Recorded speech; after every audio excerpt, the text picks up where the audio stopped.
Hello friends, welcome to Lipi's daily entertainment. বন্ধুরা, বাইরে ঝুমঝুম করে বৃষ্টি হচ্ছে, আর এই বর্ষাকালের সবজি এই কলমি শাক। এই দুটো কলমি শাক আমি আমার চিকুমিকুর জন্য রেখেছি, তাদেরকে দেব। কিন্তু আমি এই কলমি শাক দিয়ে যে আইটেম তৈরি করেছি সেটাই মূলত আজকে শেয়ার করার জন্য বা সেই রেসিপি শেয়ার করার জন্য তোমাদের কাছে আসা বা তোমাদের সামনে আসা। বন্ধুরা, এই যে শাক দিয়ে কিন্তু আমি এটা ভাজি করেছিলাম, শাকটা ভাজি করেছিলাম। আর উপরের যে মোটা ডগাটা, এই ডগাটা দিয়ে আমি আজকে রান্না করেছি তরকারি। উফ, জাস্ট ওয়াও! না খেলে বিশ্বাসই করতে পারবে না, এত টেস্টি। প্রাকৃতিক গুণে ভরপুর এই শাকটা অবশ্যই সবার খাওয়া উচিত, এবং খেলে অবশ্যই শরীরের যে ঘাটতি থাকে সেই ঘাটতি পূরণ করতে সহায়তা করবে। ঠিক আছে বন্ধুরা, তাহলে দেখো কিভাবে আমি আজকের এই কলমি শাকের ডগা রেসিপি করেছি বা ডগা রান্না করেছি, সেটা তোমাদের সঙ্গে শেয়ার করছি। খুব অল্প একটু মশলা দিয়ে এত টেস্ট, কি বলবো বন্ধুরা। ঠিক আছে, দেখতে থাকো। আর হ্যাঁ, যাওয়ার আগে বলে যাই, সাবস্ক্রাইব করেছো তো?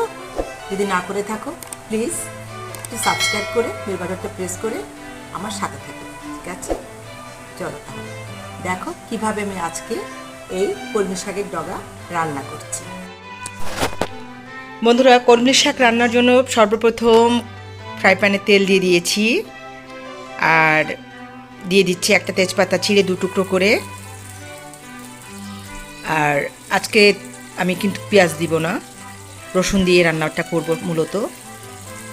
দিয়ে দিয়েছি গোটা রাঁধুনি আর গোটা জিরা সামান্য সামান্য পরিমাণ। রসুনের ফ্লেভারটা কিন্তু এই ধরনের শাক বা সবজিতে দারুণ মানিয়ে যায়। আজকে পেঁয়াজ দিয়ে রান্না করব না, তাই রসুন দিয়ে দিচ্ছি 3 কোয়া, এবং রসুনটাকে ভালো করে নেড়ে চেড়ে একটু রোস্ট করে নেব। এই ফাঁকে দেখো আমি কলমির ডগাগুলো এভাবে কেটে নিয়েছি, আর বাকি অংশটুকু আমি শাক রান্না করে খেয়েছিলাম, ভেজে খেয়েছিলাম। বাকি ডগা দিয়ে আমি তরকারিটা করে নিচ্ছি। সবজিগুলো দিয়ে ভালো করে নেড়ে চেড়ে 1 মিনিটের মতো কুক করব। দিয়ে দিচ্ছি সামান্য পরিমাণ লবণ। লবণটা পরে আবার দিব, কেননা ডগাগুলো সাধারণত লবণ শুষে নেয়, তাই পরে আবার দেওয়ার চিন্তাভাবনা করে প্রথমে কম দিতে হবে। এবার আরও কিছু মশলা অ্যাড করছি, খুবই সামান্য জিরা বাটা আর খুব সামান্য আদা বাটা দিয়ে দিচ্ছি। দিয়ে দিচ্ছি হলুদ। খুব ভালো করে নেড়ে চেড়ে কিছুক্ষণ সময়ের জন্য কষিয়ে নেব। বন্ধুরা, এতক্ষণ ভাবছো যে আমি নিরামিষ রান্না করছি কিনা। না বন্ধুরা, আমি এটা মাছের মাথা দিয়ে তৈরি করছি আজকের রান্নাটা। মাছের মাথা দিয়ে এই ডগা খেতে অসাধারণ লাগে, একবার একটু খেয়েই দেখবে, আসলে কত মজা, না খেলে বুঝতেই পারবে না।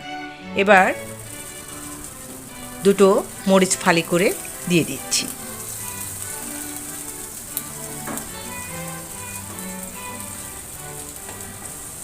সবজিটা কষানো ভাব চলে আসলে সামান্য পরিমাণ জল দিয়ে দিব। ডগা সিদ্ধ হতে কিন্তু বেশি সময় লাগে না, আর যেহেতু মাছের মাথাটাও আগে থেকে খুব ভালো করে ভেজে নিয়েছিলাম, তাই খুব বেশি জলের প্রয়োজন নেই। ঢেকে দিয়ে 2 মিনিট রান্না করে নেব।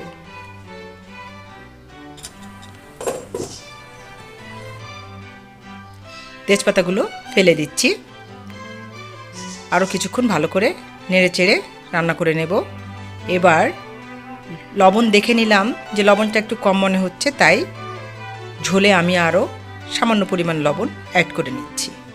খুব ভালো করে নেড়ে চেড়ে মিশিয়ে দেব, আর নামানোর আগে উপর থেকে জিরার গুঁড়ো ছড়িয়ে দেব। ব্যাস বন্ধুরা, হয়ে গেছে কিন্তু আমার আজকের কলমি শাকের ডগা দিয়ে মাছের মাথা রান্না। ভিডিওটি যদি ভালো লাগে অবশ্যই লাইক, কমেন্ট এবং শেয়ার করতে ভুলো না। আর যে সকল বন্ধুরা এখন পর্যন্ত আমার চ্যানেলটি সাবস্ক্রাইব করোনি অথচ দেখছো, তাদেরকে রিকোয়েস্ট করছি অবশ্যই সাবস্ক্রাইব করে বেল বাটনটা প্রেস করে রেখো। আজকের ভিডিওটা কিন্তু এই পর্যন্ত ছিল বন্ধুরা। ভালো থেকে সবাই, পরবর্তী পর্যায়ে আবার চলে আসবো। টাটা।